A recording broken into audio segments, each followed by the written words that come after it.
अब देखते हैं कि किसी अवयव का प्रतिलोम अवयव क्या होता है।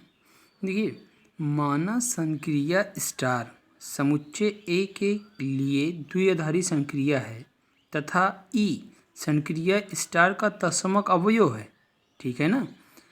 तब अवयव ए बिलोंग्स टू ए, मतलब सेट ए से एक अवयव ऐसा है जो बिलोंग करता है के लिए यदि ए में एक अवयव बी इस प्रकार है कि ए स्टार बी बराबर ई बराबर बी स्टार ए, तब बी को ए का प्रतिलोम कहते हैं, प्रतिलोम अवयव कहते हैं। तो बी इक्वल टू क्या हो जाएगा, ए इनवर्स। कहने का मतलब ये है कि ए बी दोनों कहाँ से बिलोंग करने चाहिए, उसी सेट ए से। और ई क्या है, ई आपका तत्समक अवयव है, ये आपका तत्समक अवयव है। और तत्समक अवयव लाने के लिए भी वो जो ई होगा वो भी कहाँ से बिलोंग करना चाहिए, सेट ए से। जो ई है ये भी बिलोंग करना चाहिए किससे, सेट ए से, अगर ये इस सेट का तत्समक अवयव है तो, ठीक है ना। जैसे यहाँ पे मान लेते हैं एक एग्जाम्पल है, जैसे जेड क्या है, पूर्णांकों का एक समुच्चय है में योग प्लस के सापेक्ष तत्समक अवयव 0 है। जो पूर्णांक होता है उसमें योग के सापेक्ष तत्समक अवयव 0 होता है। मतलब ये हुआ कि ये कोई भी पूर्णांक हो उसमें अगर 0 हम जोड़ते हैं तो वही पूर्णांक फिर से आता है। इसलिए 0 क्या है, उसका क्या कहते हैं, प्रतिलोम तत्समक अवयव है, ठीक है ना। तो 3 प्लस -3, 3 क्या है, पूर्णांक है, -3 क्या है, पूर्णांक है, और ये दोनों जेड से बिलोंग करते हैं, ठीक है ना। अब इन दोनों को जोड़ा जाएगा, यहाँ पे संक्रिया स्टार था लेकिन स्टार का मतलब योग था इसलिए यहाँ पे प्लस लिखा गया है। अब दोनों को जोड़ा जाएगा तो क्या आएगा, 0 आएगा।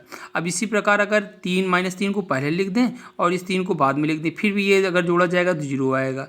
देखिए, ये दोनों ए से बिलोंग कर रहे थे और हमारा आंसर क्या आ रहा था, तत्समक अवयव ई।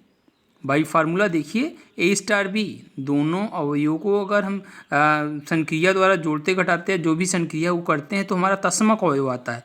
वैसे ही यहाँ पे देखिए 3 और -3 ये क्या है, पूर्णांक हैं, और दोनों को जब जोड़ते हैं तो हमारा तत्समक अवयव आ रहा है, ठीक है। जैसे 4 के साथ ये भी 4 और -4, अतः 3 का प्रतिलोम क्या हो जाएगा, -3, और 4 का प्रतिलोम -4। एक दूसरा एग्जांपल देखते हैं। देखिए यहाँ पे यन क्या है, नेचुरल नंबरों का एक सेट है में गुणन क्रास के सापेक्ष तत्समक अवयव 1 है, ठीक है ना। भाई गुणा का मतलब ये हुआ कि नेचुरल नंबर, किसी भी नेचुरल नंबर में अगर 1 से हम गुणा करते हैं तो वही नेचुरल नंबर आता है, इसलिए 1 क्या है, इसलिए 1 तत्समक अवयव है। अब देखिए, लेकिन क्या है कि 2, अगर मान लो कोई नेचुरल नंबर हम 2 मानते हैं तो हम 2 में किस चीज़ से गुणा करते हैं कि हमारा तत्समक अवयव आ जाए, 1/2 से। अब दोनों का गुणा करेंगे तो 1 आ जाएगा। अब देखिए, अगर इसको हम पहले लिख दें, इसको बाद में लिखें, फिर भी 1 आएगा।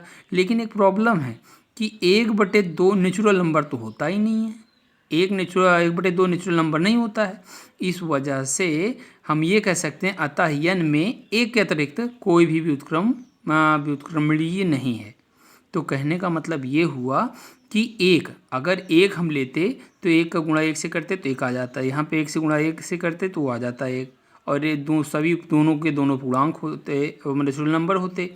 लेकिन यहाँ पे 1/2 अगर हमने ले लिया तो वो नेचुरल नंबर से बिलोंग नहीं करता। तो मतलब ये हुआ कि 1 के अतिरिक्त, गुणन में 1 के अतिरिक्त तो कोई भी ऐसा नेचुरल नंबर का अंक नहीं है जिसका अगर हम गुणा करें तो तत्समक अवयव आ जाए, ठीक है।